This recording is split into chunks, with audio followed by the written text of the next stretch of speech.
Generasi baru, milenial, sering diberi label malas dan susah diatur. Tentu saja, yang melabeli bukanlah bagian dari generasi milenial, atau setidaknya yang belum atau kurang memahami karakteristik generasi milenial. Pada banyak perusahaan yang tumbuh dan melakukan regenerasi secara berkelanjutan, sebagian besar karyawan tetap terlahir pada tahun 1982 hingga tahun 2000, yang sedang populer disebut sebagai generasi milenial.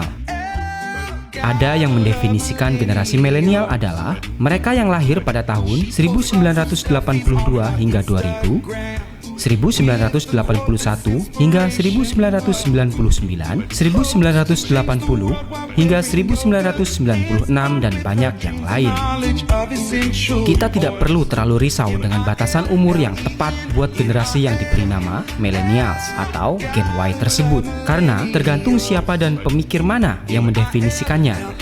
Terpenting, mereka yang ada di kategori millennials adalah mereka yang baru akan masuk atau baru masuk di perusahaan-perusahaan kita.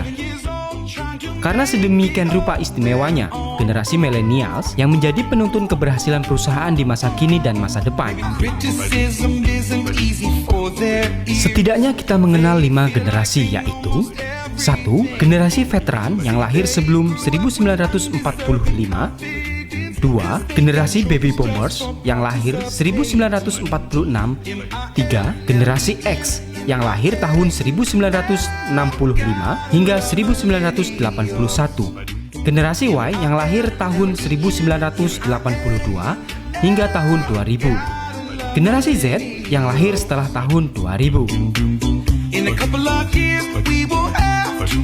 Alih-alih membahas tentang beda generasi, kita mendiskusikan generasi milenial dengan maksud agar bisa mengelola dan mengembangkannya di perusahaan tempat kita bekerja, atau dalam rangka mendorongnya menjadi pendiri startup yang berhasil. Generasi milenial merupakan penguasa dunia startup yang sedang marak sekarang ini.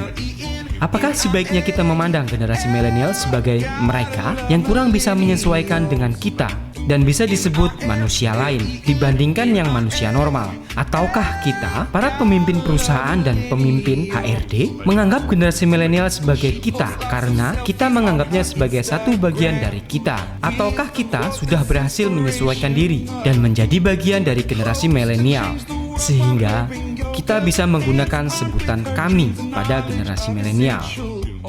Generasi milenial terdiri dari para kita yang terlahir pada tahun 1982 hingga tahun 2000 dan sebelumnya. Penggunaan kata kita dan bukan mereka dimaksud untuk membangun pemahaman bahwa generasi milenial atau Gen Y dan Gen X, baby boomers atau bahkan veteran merupakan suatu kelompok manusia yang terlahir dan dibesarkan di lingkungan yang berbeda. Generasi milenial sangat dipengaruhi oleh kemajuan teknologi digital yang bisa disebut dengan era digital age. Sebagai generasi yang terlahir pada tahun 1982 sampai saat ini, neo-millennials memang beda dengan mereka yang lahir sebelumnya. Tentu saja hal ini kalau kita membandingkan neo-millennials dengan standar generasi sebelumnya pada umur yang setara sekian puluh tahun sebelumnya di zaman yang berbeda.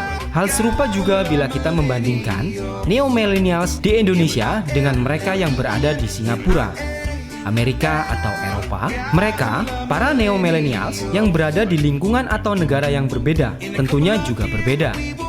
Dan bahkan neo-millennials yang berada di Jakarta dan daerah yang relatif jauh dari kota juga akan berbeda. Bahkan lebih ekstrim lagi, para neo-millennials yang berada di suatu kelas sekolah yang sama dan bahkan di suatu keluarga yang sama bisa jadi berbeda. Karena sesungguhnya setiap manusia adalah unik.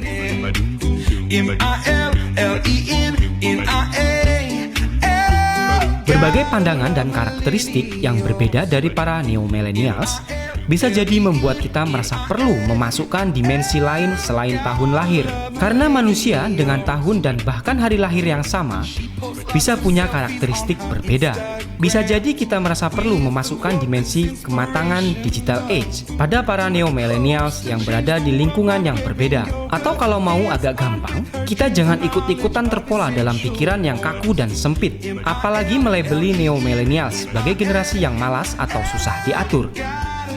Karena sesungguhnya neo-millennials bukanlah manusia lain. Neo-millennials pada dasarnya adalah kita, atau setidaknya merupakan bagian dari kita yang sekarang bersama-sama mengelola perusahaan. Pada banyak tulisan dan pandangan tentang Gen Y, disebutkan bahwa generasi milenial mempunyai karakteristik unik seperti percaya diri dan yakin dapat menggapai mimpi-mimpi mereka. Lebih terbiasa dengan komputer dan internet karena mereka sudah mengenal sejak kecil. Aliran informasi yang tidak terstruktur, generasi milenial sangatlah team-oriented dan senang membangun persahabatan dengan rekan-rekan kerjanya. Generasi milenial menginginkan fleksibilitas dalam bekerja. Ada juga yang bahkan merelakan kenaikan gaji atau jabatan demi mendapatkan keseimbangan dalam kehidupan di luar dunia kerja. Work sama dengan income plus personal enrichment. Memiliki keinginan untuk memiliki dampak, berpengaruh melalui networking dan komunitas. Neo-millennials bukanlah mereka yang berbeda dengan pemimpin perusahaan yang bisa jadi berbeda satu atau dua generasi. Neo-millennials adalah kita yang punya tujuan dan lingkungan yang relatif sama dengan para seniornya. Tentu saja selalu dibutuhkan kemauan dan langkah konkret untuk menerima, memahami dan menyesuaikan perbedaan generasi. Bahkan bisa jadi berbeda-beda generasi veteran, baby boomers, X, Y, atau Z hanyalah ilusi yang menghantui atau dibuat menghantui para pemimpin perusahaan. Sesungguhnya para pemimpin perusahaan, para senior dan anak baru adalah individu-individu yang harus mau saling berubah, menerima dan memahami dan menyesuaikan. Kita tidak akan punya masalah dengan alih generasi dan beda budaya lintas generasi kalau kita menyadari adanya perbedaan tersebut dengan melakukan langkah penyesuaian. Lintas generasi bisa diselesaikan bila ada asah, asih, dan asuh. Tidak hanya neo-millennials yang suka kerja santai dengan hasil berlimpah, karena semua generasi tentu juga suka hal yang sama. Demikian juga tidak hanya neo-millennials yang lahir pasca tahun 80-an yang sadar dan gandrung teknologi, karena para senior dari generasi baby boomers pun juga perlu menyesuaikan dengan era digital age saat ini. Memang ada perbedaan kadar penyesuaian dan penguasaan antara generasi senior dengan neo-millennials. Tetapi jangan lupa, di antara neo-millennials juga tetap ada beda kadar penyesuaian dan penguasaan. Melakukan empowering neo-millennials pada dasarnya adalah melakukan upaya-upaya untuk membuat neo-millennials punya prestasi yang lebih baik dari para pendahulunya. Tidak bisa hal tersebut menggunakan prinsip taken for granted. Membiarkan saja yang terjadi begitu saja. Tetap saja diperlukan langkah-langkah persiapan untuk menjadikan neo-millennials sebagai generasi yang lebih unggul dibandingkan generasi sebelumnya.